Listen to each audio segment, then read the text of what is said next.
Hi, Rachel. It's Margie from Basmati. How are you? I'm wonderful. How are you doing? I'm fantastic. Enjoying these full moon energies. How's Florida? Oh, it's wonderful. We have super hot temperatures and lots of humidity, and I just love it. So I got to be wandering out in it today, and it was just fabulous. Super fun. So great for your skin. I just love the humidity. Feels Yep. like, our natural moisturizer inside out. Absolutely. Yay. Yay. Big yay. Today we're speaking with Rachel. She is an energy healer and massage therapist with what I call a flair. She adds different modalities in while she's working with you. Her website is healingenergy2u.com. She's going to share with us today a little bit about the work that she does and a little walkabout journey she did. So, Rachel, let's get to know you a little bit. You want to tell us a little bit about yourself?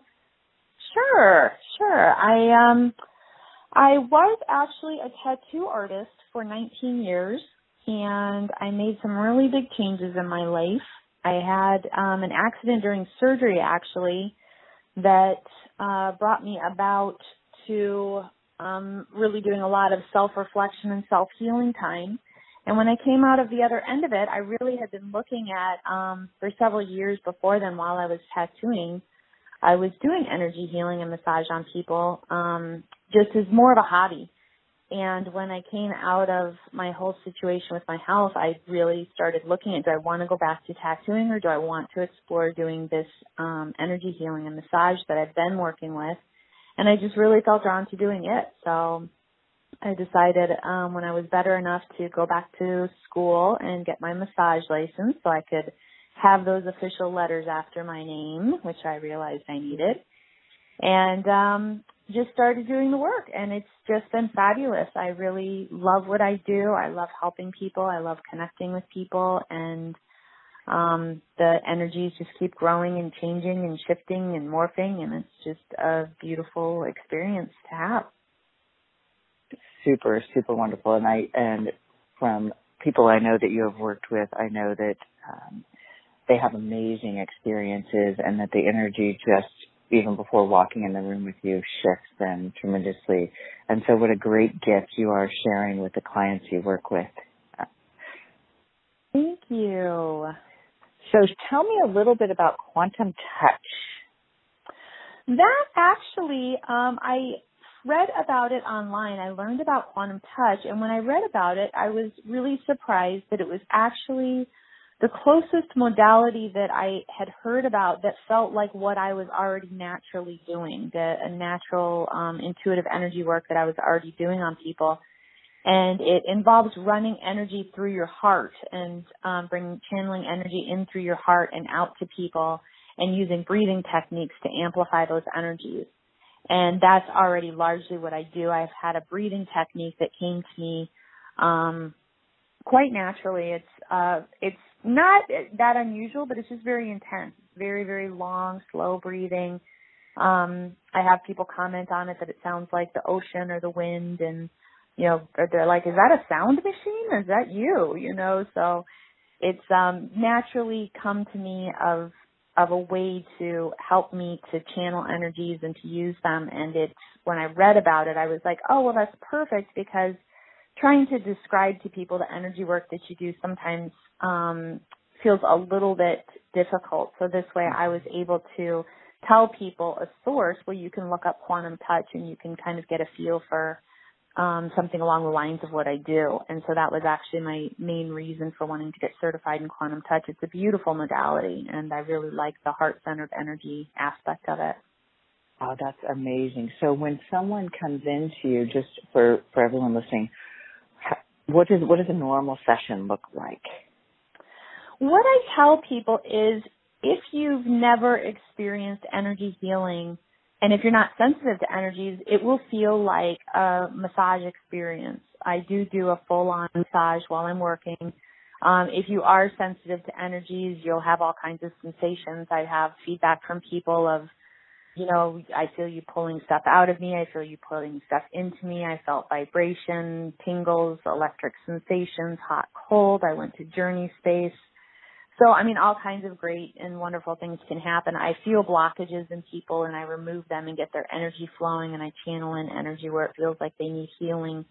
A large portion of what I do is releasing for people, releasing stored and pent up stuff that they've got. And I just feel those blockages and release them and free the person up from whatever's holding them back. So not just physically, but energetically, there's a release and also this integration, right, that's coming in. Right, because to me, as energy, it manifests in the body as pain or discomfort. So when somebody's got a spot, I have a knot on my back, that many times that's actually an energy blockage that can be worked with and alleviate the pain once the blockage is taken care of. So many times once that blockage is removed and that energy is flowing well, it seems to alleviate the person's pain at the same time. I am so grateful you said that, because our body, mind, and spirit, it's all connected, and sometimes we forget about the body part and how it stores all of that information, right? Right. And in my experience, sometimes that's could be years of accumulated stuff, right, that we're unaware of, and then all of a sudden we have the pain. And so when you work on to release that energetically and physically, poof, so much opens up. Right. I was actually really surprised when I went, because it was pretty recently that I went to massage school, as I said.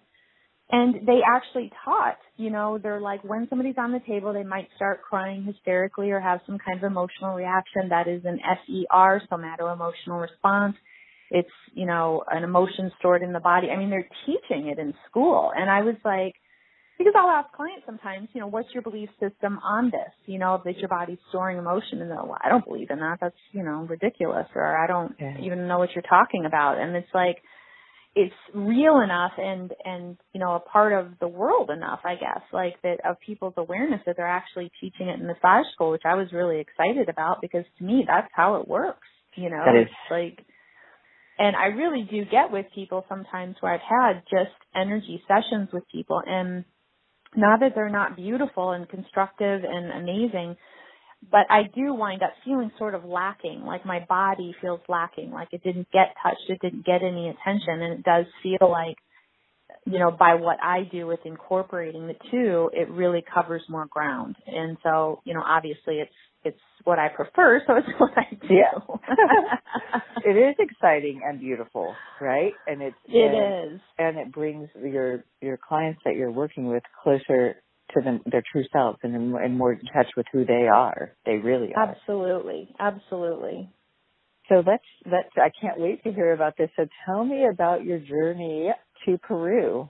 Oh, it was really fabulous. I had been taking some NLP courses, neuro-linguistic programming, and one of the trainers in my master's program, I went through the master's program, was taking people to Peru and studying with a shaman for like 3-week stints.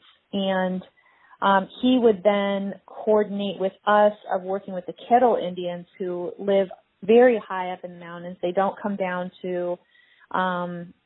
they live up in villages up there very remotely, and they come down and work with him, with the people that he's bringing on these journeys. And so we got to work with them also, which was amazing. They're spectacular people. Their children, instead of playing hide and seek, they close their eyes and find each other with energy. That's their idea of hide and seek. I mean, it was just amazing. It's a whole world of just energy healing and energy modality, and that's how they function on the planet. And it was just amazing to be around these people, just for the short time that we were with them. For the large part, we were mostly with the shaman and my NLP trainer guide. And but he brought us around the country to different sacred sites, and we did rituals and ceremony and had some really cool discussions. He brought in, somebody to work with plants with us and show us kind of what that energy was like. And we brought in some river rocks. We actually got to stay at his family's ancestral home, where for 500 years nobody has lived except shamans and artists. And the energy there was astounding. I mean, I had so many cool experiences there, I can't even tell you. And just literally magical stuff of, light coming in this window when it was pure black night, and it receded out the window to where I could tell it was night again, and it was just this whole like, holy cow. And waking up every day and doing a meditation and learning a new modality and just the people that I was with, it was just a fascinating and really miraculous trip. It was really eye-opening and world-opening. You know, it opened me up energetically, it really felt like, in many ways. So it was astounding. I really enjoyed it. And then I went on my own to Machu Picchu for a few days and got to spend some time there and just spent a lot of the trip on trance state, to be honest. And journeying myself, I kind of was following different signs and different, you know, here's a bunny here and a this, that, and I kind of woke up and I looked around myself and I'm like, how in the world did I get down here and how am I going to get back up? Almost on the ledge. Like, I had to crawl my way back up to where, you know, the people normally were allowed to be. And it was really like, oh my gosh, how did I get down here? Because you followed your heart and the bunny. I did. I just went into this really cool state. I had like a, you know, past life regression of being there when the place was being built, and that I was a part of that community, and, you know, the life experience that I had there, kind of had a quick relive of it and came out of it like, oh my gosh, wow, this is, you know, my home once. Oh my gosh, how powerful and beautiful and healing, and that you can bring those energies back with you when you're working with people. How fantastic. It really is. It really is. And I've had so many really amazing life experiences that have really tuned me in energetically and opened me up, you know, in many ways. Like when this all began, I kind of was like, oh, it feels like my hands are doing some weird stuff and I think I better learn what's going on because it's weird. And that was what started me on my journey. And I would get people in my tattoo chair who were energy workers or massage or healers in some way, and I would ask them. I had a table set up at my house in a room, and I would ask them to come over and let me work on them for feedback. Was what I didn't ask for payment. I just wanted feedback so I could learn more, and got some amazing feedback and learnings from just a huge array of people that I was blessed to cross paths with. That it was just astounding. That is so beautiful. You know, one of the things that keeps popping in when I'm chatting with you is your trust in your path and to move forward with it, right? And that's got to be inspiring for so many, because, you know, sometimes our fear can block us from doing something. You could have easily gone back into tattoo or something similar, right? Yeah. But instead you trusted, and you trusted your alignment, and you followed through, and look at the experiences you've had since then. It's been really amazing and fabulous. And I have to say, too, without support of family and friends, I would not have been able to do it. So, I mean, it really is a huge blessing to have gotten past those. And, you know, there are times where I doubt myself or have some fears kind of come up, and, you know, how do you deal with that? And that's been a whole learning in itself and a whole growth process in itself, which has been amazing and fabulous, too. Yeah, right. And I think we all have that. And for me, one of the things that I do is remember back when I'm starting to feel that way, is like, oh, feel back into that time period when I did trust him, what that felt like. And even though I was nervous or didn't think I could do it, it opened up, the space opened up for me when it was in alignment, right? Right. Yeah, and reconnecting with that and how easy it is when you get back into that space of reconnection. Of literally just putting yourself back into, oh, what did it feel like when I was connected, can get you reconnected. That's right. You know, just to re-access those feelings. And it's just, that's like the NLP stuff that I learned. It's really amazing how, you know, a lot of that stuff, it's kind of left-brained energy work is the way that I describe it. And it's just really amazing that, especially when I get into a place of doubt and not connection, left brain's what I need. That is. And get me back to where I need to be. So I need some right brain activity here. Come on, left brain, kick it into high, you know? Kick it into high gear, And that's a very powerful thing that you shared with everyone, because we can all forget about that, right? And so just remembering that, right? Remembering that and trusting in it. And you've done a beautiful job on your journey of that. And, thank you. And all of your life experiences have led you to this moment, you know? At this, absolutely, right? Yeah. And I have been a big one to go back and kick myself in the pants for different things that I've done in my life and beating myself up, as we all do. And I guess I'm voicing that because I really do want to, really let people know it's, it really is. Every little thing that you do gets you to where you are. And,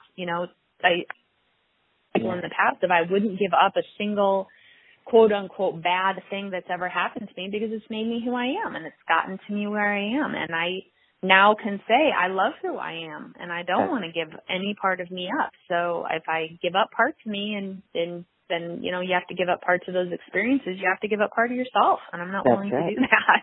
Yeah, me either. And that is part of this journey of self-discovery, right? And that's where the growth and learning takes place, or part of it, right? And it's like accepting and acknowledging that, and all of those experiences brought you to this beautiful moment. And there were beautiful moments all along the way, really, when we step back and look at it, right? Oh, yeah. Rachel, thank you so much for taking the time to speak with us today. It was such an honor and a gift, and I want to thank you for your work and being this light beacon out here in this world right now. Oh, and thank you so much for taking the time to work with me and to interview me, and for all the work that you do of pulling all these people and things together. It's just a really wonderful thing, and I'm so happy to be a part of it, and it's just a blessing. I really appreciate it. Oh, thank you so much, Rachel, and you have a wonderful day, and we will talk to you soon. All right, looking forward to it. You take care. All right, bye-bye.